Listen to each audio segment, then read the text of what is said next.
or methods.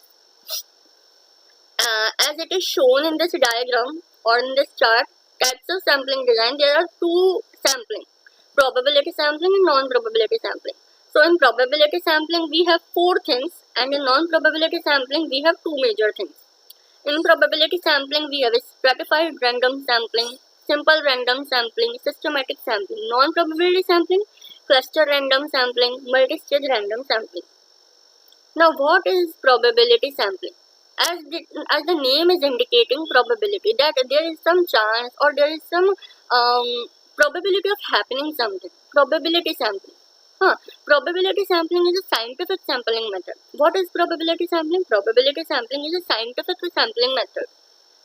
It means that this sampling will use some scientific notions, some scientific rules for implementing this method of probability sampling, where every member of a population has a known non-zero chance of being selected for a sample. This process relies on random selection. There is no on random selection.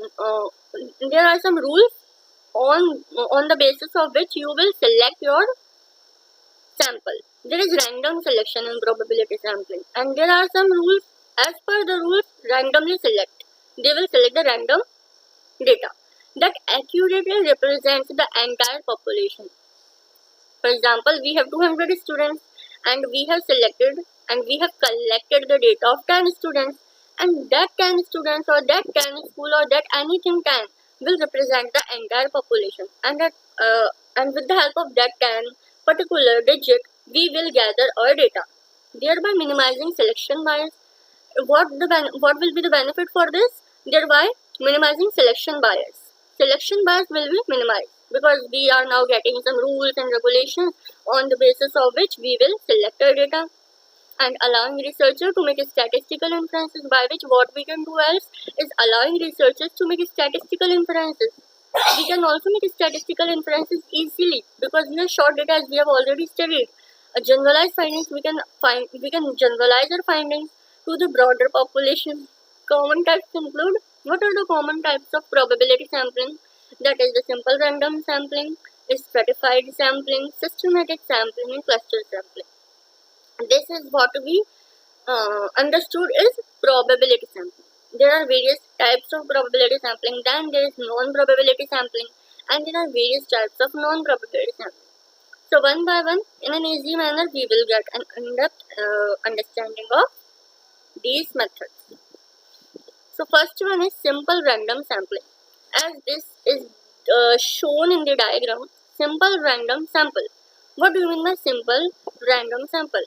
As we have already understood that probability is based on some rules and regulations, rules and norms, on the basis of which we will collect our data and we can generalize our findings. This is known as simply probability. Okay, so first method in the probability sampling is that there is a simple random sampling.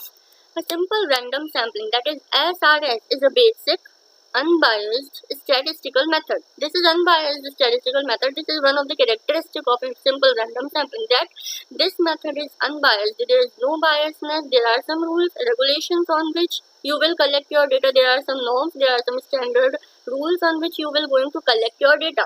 This is unbiased. No biasness is there. Okay? No.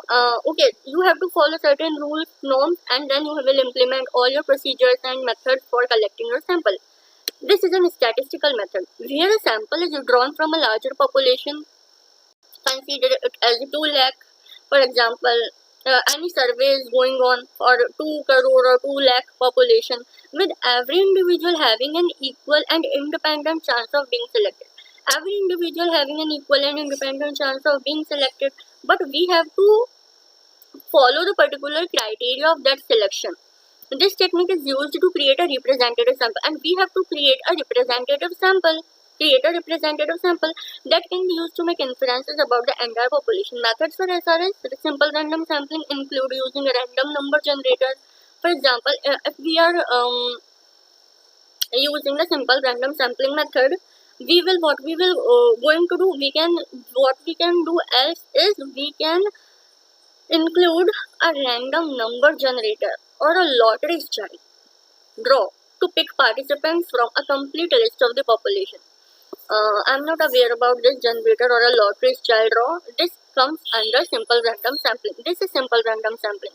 For example, from this group, you have selected this one. From this group, for example, there are four groups, and you have selected only 3 members. Certainly, there are how many members? 1, 2, 3, 4, 5, 6, 7, 8, 9, 10, 11, 12, 13, 14, 15, 16 members, and only on the basis of certain rules you have selected only 3 members. That is simple random sampling, or the lottery system. Whatever will be the lottery system, our only basic understanding should be this, that on a certain norm or certain rule you will going to select only these 3 people from the as with the help of this SRS, that is simple random sampling.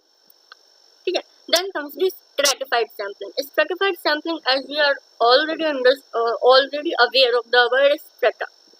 Strata are some layers, layer by layer. So this is the only meaning of a strata. But stratified sampling is something different. Stratified sampling is a probability sampling method where a population is divided into homogeneous subgroups. Homogeneous subgroups means which is known as strata based on shared characteristics such as age or gender. As we've already talked about the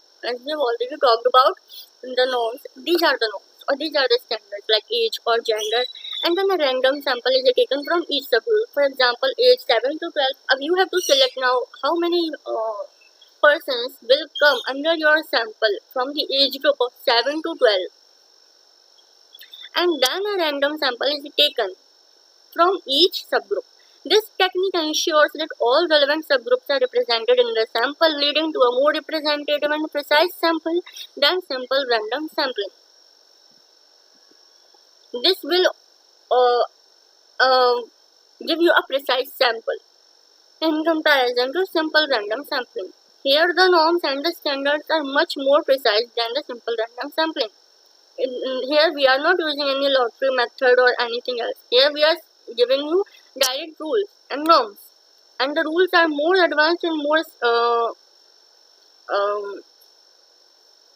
standard, especially when subgroups differ significantly. For example, as shown in this diagram, is stratified sampling. This is stratum 1, this is stratum 2, and this is stratum 3. And this is our population. So with the help of our population, first of all we have to collect a stratified sampling, that is we have to select a strata, that is 1, 2, 3 from our population. Then from this stratum 1, that is from the group 1, we have selected 2 people. Then from the group 2 we have selected 1 person only, and then from the stratum 3 we have selected only 2 people. That is our population, stratum and sample. This is known as a stratified sampling.